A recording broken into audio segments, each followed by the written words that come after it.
I'm Bella, 27, and by no means a pushover. I work as a secretary, a job that has me juggling calls and coffee, all while trying to keep a straight face when my boss cracks one of his stale jokes. Life was a regular routine until that night at a friend's party, when I bumped into Jake. Jake was a tall, lanky guy with a smile that could light up the room. He had that effortless charm about him, cracking jokes one minute and deep in thought the next. We got talking, and before I knew it, hours had passed. "Hey, I'm Jake. You look like you could use a better drink than that," he said, nodding at the almost empty plastic cup in my hand. I raised an eyebrow, "And you look like you've got a better suggestion?"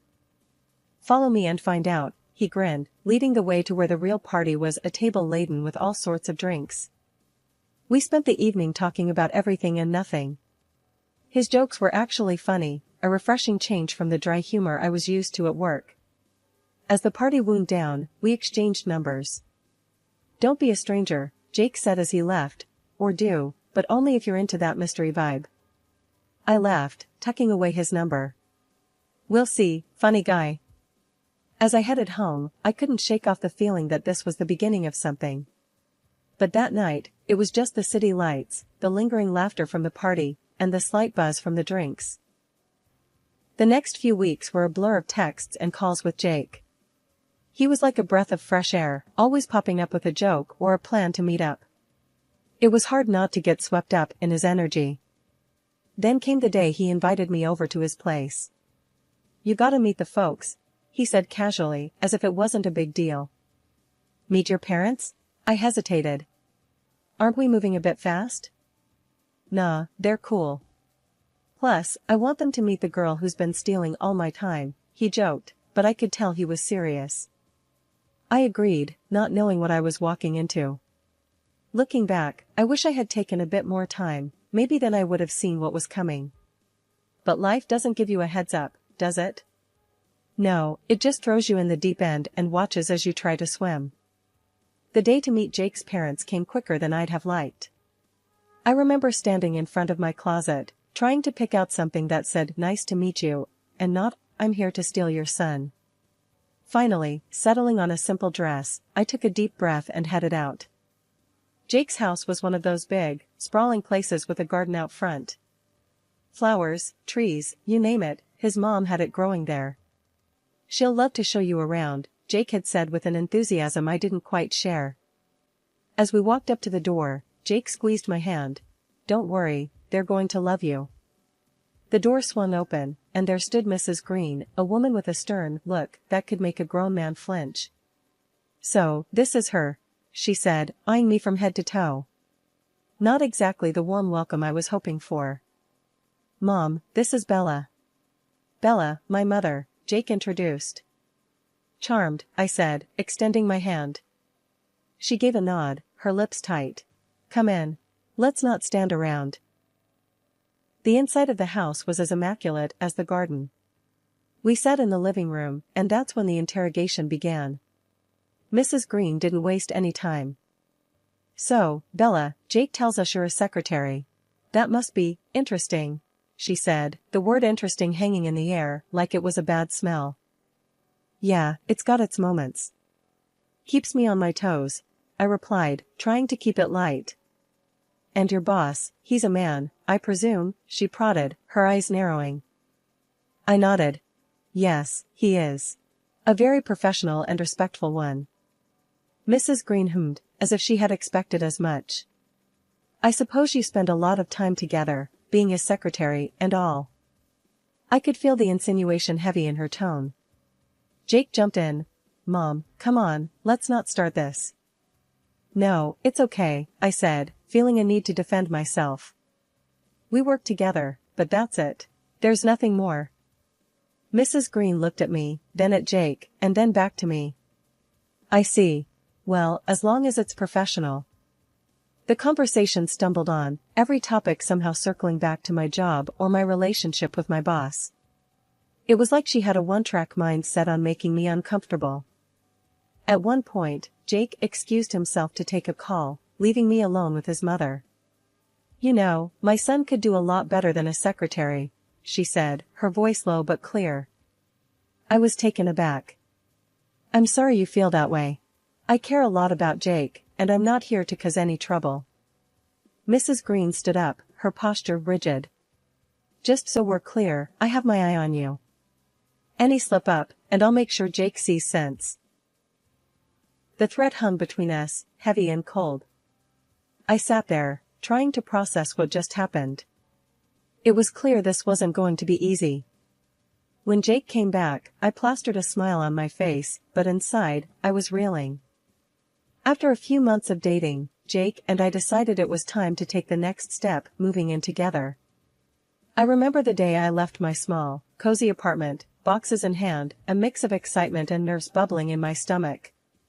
Jake was all grins, helping me settle into what was now our place. It was nice, waking up next to him every morning, sharing coffee and lazy weekends. But as they say, good things never last, especially if Mrs. Green has anything to say about it. One Saturday morning, as we were lounging around, the doorbell rang. Jake went to answer it, and in came Mrs. Green, her eyes scanning the room like she was looking for something, or rather, someone to criticize. "Mother! What a surprise," Jake said, clearly caught off guard. "Save it, Jacob. I know what's going on here," she snapped, her eyes finally landing on me. "Living in sin, are we?" Jake's face turned red. "Mom, it's not like that. We're serious about each other." She scoffed. "Serious? Please. You barely know her." I stood up, feeling the need to defend our relationship. "Mrs. Green, I care about Jake, and we're happy together." "Happy?" She laughed, a harsh sound that filled the room. "Let's see how happy you are when the novelty wears off." She walked around, inspecting the place like she was going to find something incriminating. Her eyes landed on a photo of Jake and me at a beach. "And what's this?" "Hardly appropriate, wouldn't you say?" Jake tried to intervene. "Mom, that's enough." But she was on a roll. "I won't have my son shacking up with just anyone. What will people think?" I could feel the anger rising in me. "We're not hurting anyone. We're adults, making our own decisions." Mrs. Green turned to me, her gaze sharp. "You may have fooled my son, but you don't fool me. I see right through you." The argument escalated from there, voices raised, words thrown like punches. In the end, Mrs. Green left, but not before declaring, "This isn't over." Her visit left a sour taste, the tension hanging between Jake and me. We tried to brush it off, go about our day, but it wasn't the same. Her words echoed in the back of my mind, a constant reminder of the disapproval looming over us. As days turned into weeks, the strain grew. Small arguments became regular, each one chipping away at the happiness we had built. I couldn't shake the feeling that Mrs. Green was somewhere out there, smirking, pleased with the chaos she had sown. One night, I worked late. The project was a beast, and everyone had left except me and my boss, who was in his office doing who knows what. "Bella, you still here?" my boss called out as he finally emerged. "Yeah, just finishing up this report," I replied, stretching my arms. "Late night, huh? Let me drive you home." "It's not safe this late," he offered. I was tired, the thought of waiting for a bus wasn't appealing, so I agreed. We walked to his car, making small talk about the day. It was all very normal until we pulled up to my place. "Thanks for the ride," I said, reaching for the door. "No problem, Bella. See you tomorrow," he replied with a tired smile. As I got out of the car, I didn't notice Jake standing there, his face a mix of anger and hurt. I realized too late as he stormed towards me. "Bella, what the hell is this?" Jake shouted, his eyes darting from me to my boss driving away. "It's not what it looks like, Jake. He was just giving me a ride home," I tried to explain. "A ride home? At this hour? With him?" He was fuming, not listening to a word I said. "Jake, please, you're overreacting. It's late, I was alone at the office, and he offered to drive me. That's all," I pleaded. "All, huh? And I'm supposed to believe that?" His voice was loud, attracting a few glances from neighbors. "I'm telling you the truth. Why won't you believe me?" My voice cracked, the frustration and hurt bubbling up. "Because I know men like him, And you, out late, with your boss? It's not right, he accused. Jake, you're being ridiculous. Nothing is going on. I love you, I said, my voice firm. He scoffed. Yeah? Well, it sure doesn't look like it. The argument went back and forth, each accusation more hurtful than the last. Eventually, he stormed off, leaving me standing there, alone and bewildered. I grabbed a few essentials and headed back to my old place. The night was quiet, but my mind was a loud mess of thoughts and worries. I couldn't believe a simple act of kindness from my boss would lead to this. No sooner had I settled into my old, now strangely unfamiliar bed, the phone rang. It was Mrs. Green. Her voice oozed satisfaction. Well, Bella, seems like you've moved back. Can't say I'm surprised. I knew it was only a matter of time. Her laughter was cold, ringing in my ears long after I had hung up. I lay there, the weight of her words pressing down on me. I realized then that this was far from over. Her glee at my predicament was just another reminder of the uphill battle I was facing, not just with Jake, but with his entire family. And as I drifted into a restless sleep, I couldn't shake the feeling of dread for what was yet to come. Life was quiet after the big blowout with Jake.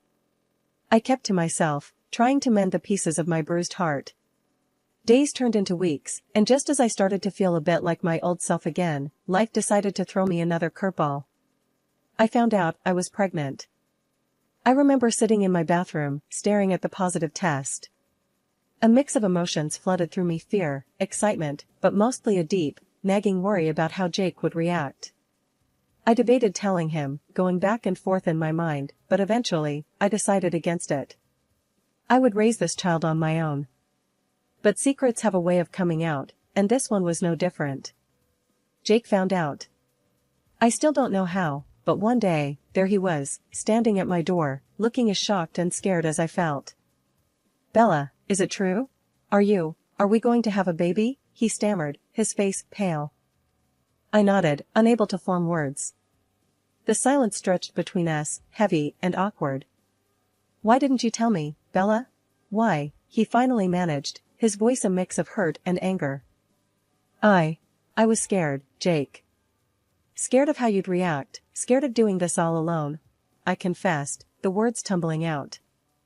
He ran a hand through his hair, a gesture of frustration I knew all too well. We should have talked about it. It's not just your decision, Bella. I knew he was right, but at the moment, it didn't seem that simple. I know, and I'm sorry. I didn't know what to do. We talked for hours, going in circles, the same arguments, the same fears. But as the night wore on, something shifted. We started to see not just the challenges, but the possibilities. Maybe, just maybe, we could do this together. In a decision that surprised both of us, we agreed to start over. We decided to get married, but this time, we'd do it our way, away from all the drama and judgment. A simple courthouse ceremony, just us and a couple of friends. It was quick, maybe a bit impulsive, but it felt right. The day we got married was nothing like I'd ever imagined. No fancy dress, no big party. Just the two of us, exchanging vows in a small, stuffy room. But when I looked into Jake's eyes, I knew it was perfect. We kept it a secret, not ready to deal with the fallout from his family, especially Mrs. Green. We needed time to adjust, to prepare for the baby, to figure out how we were going to handle everything. It was our little bubble of happiness, fragile, but ours. Jake and I were living in our little world, trying to prepare for the baby's arrival. But we both knew we couldn't keep our secret forever. The day finally came when Jake decided it was time to tell his parents. We gotta do it, Bella. They need to know about the baby, about us, he insisted one morning, a determined look on his face. I was scared, to say the least. But what about your mom? You know she's gonna flip. He took my hands in his. I'll handle Mom. You just focus on you and the baby. So, we went to his parents' house. My heart was pounding as we walked up the driveway. The door opened, and there stood Mrs. Green, looking as stern as ever. Jacob, what are you doing here? And you brought her, she said, eyeing me with disdain. Mom, we've got something to tell you. It's important. Jake said, stepping in front of me slightly. She let us in, the curiosity clear on her face. We all sat down, the tension thick in the air. Jake took a deep breath and began. Mom, Dad, Bella, and I got married a few months back. And we're expecting a baby. There was a moment of stunned silence before Mrs. Green erupted. Married? A baby? How could you be so irresponsible?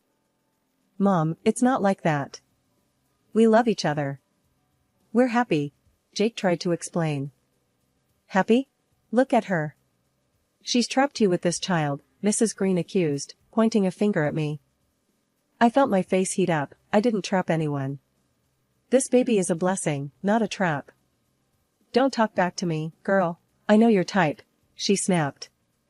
Jake stood up, his face red with anger. Enough, Mom. This is my life, my wife, my child.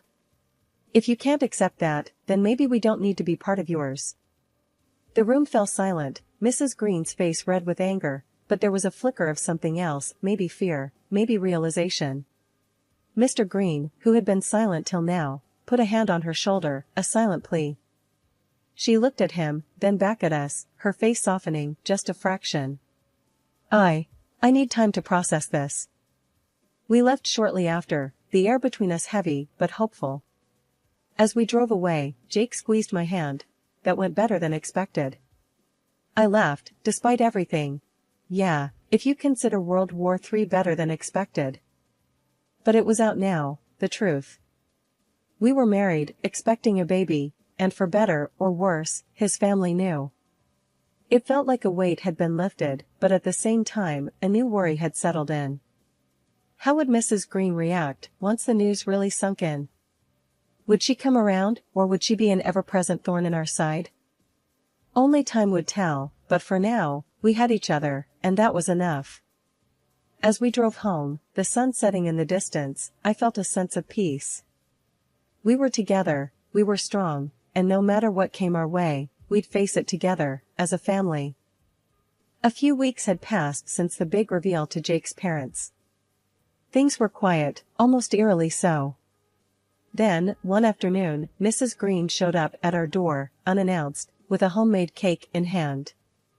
Bella, I baked this for you. A peace offering, let's say, she said, her voice softer than I'd ever heard it. I was taken aback, not sure what to make of this sudden gesture. Thanks, Mrs. Green. That's unexpected. She smiled, a bit too sweetly. Call me Mother, dear. After all, we are family now. After some awkward small talk, she left, leaving the cake on the kitchen counter. I invited a friend over to share the cake. Hey, Lisa, wanna come over for some cake? It's a long story. Lisa arrived, and I cut the cake, serving us both a piece. But as fate would have it, she was on a new diet kick and refused at the last minute. You know what, I'll take it home for later. My cheat day's tomorrow. She laughed, wrapping up a big slice. I shrugged and took a bite of mine. It was delicious, almond flavor bursting in my mouth. But as the evening wore on, I started feeling odd, queasy. I chalked it up to pregnancy nausea and went to bed early. But the nausea didn't go away, it got worse. By midnight, I was violently ill, and Jake rushed me to the hospital. After what felt like endless tests and worried looks from doctors, they told us the shocking news. There was a toxic substance in my system, something commonly used in gardening to kill pests. Jake's face went white as he realized the implication. The cake, my mom. I was too weak to respond, a cold dread settling in my stomach. Had Mrs. Green really tried to harm me, to harm her own grandchild? I was kept in the hospital overnight, and by morning, I was feeling a bit better, but the emotional toll was immense.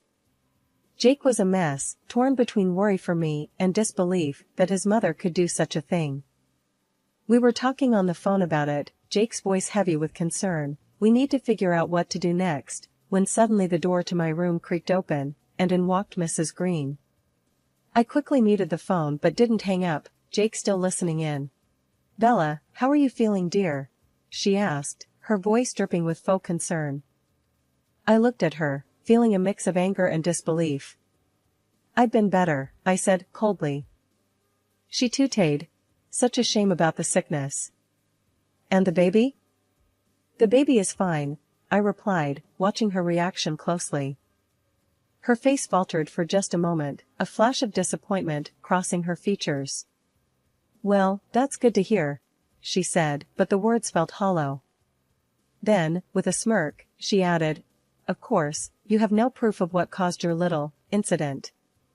I made sure of that when I threw away the rest of that cake first thing this morning." My heart raced, Jake still on the line, hearing every word. She had just admitted to it, not realizing the call was still connected. As she turned to leave, I looked down at the phone, a plan forming in my mind. Mrs. Green might think she's covered her tracks, but she was wrong. We had her confession, and now it was time to make her face the consequences. After Mrs. Green left the hospital room, I called Lisa, who thankfully hadn't eaten her piece yet. She was horrified by the news, and agreed to bring the cake to the police as evidence. Then I dialed Jake again. "Jake, did you hear all that?" I asked, my voice barely above a whisper. "Yeah, every single word," he replied, anger seething through his tone. "I can't believe she'd go this far. I'm coming back to the hospital, and we're going to the police. We've got her now, Bella."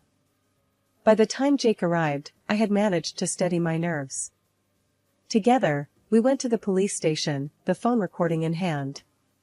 The officers listened intently, their expressions growing grimmer with every word Mrs. Green had unwittingly spilled. They assured us they would investigate immediately. The next few days were a blur of police visits, interviews, and a growing sense of dread about what was to come. Mrs. Green was brought in for questioning, and with the evidence stacked against her, she had no choice but to confess to her horrendous act. The news of her arrest spread quickly, and suddenly, the whole town was buzzing about the scandal. Jake stayed by my side through it all, his support unwavering. "I'm so sorry, Bella. I never thought she'd do something like this." "I know, Jake. But we're together in this, that's what matters," I reassured him, squeezing his hand. The trial date was set quickly, given the severity of the crime. Mrs. Green faced the judge, her usual stern demeanor replaced by a look of defeat.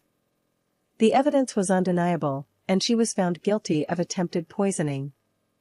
The sentence was harsh, but just, given the potential consequences of her actions.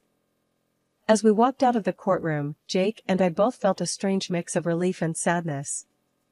It was over, but at such a cost. His mother, the woman who had raised him, was now behind bars because of her own twisted actions. We decided it was time to move on, to focus on the future and the arrival of our baby.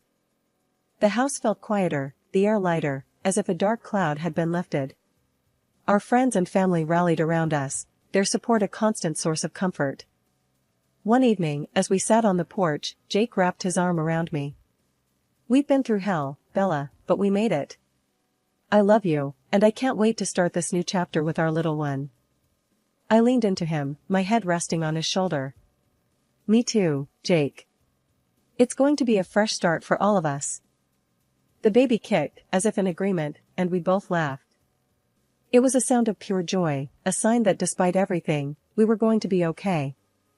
As the sun set, painting the sky in hues of pink and orange, I realized that justice had been served, not just in the courtroom, but in our lives too. We had been tested, pushed to our limits, but in the end, we emerged stronger, united, and ready to face whatever the future held.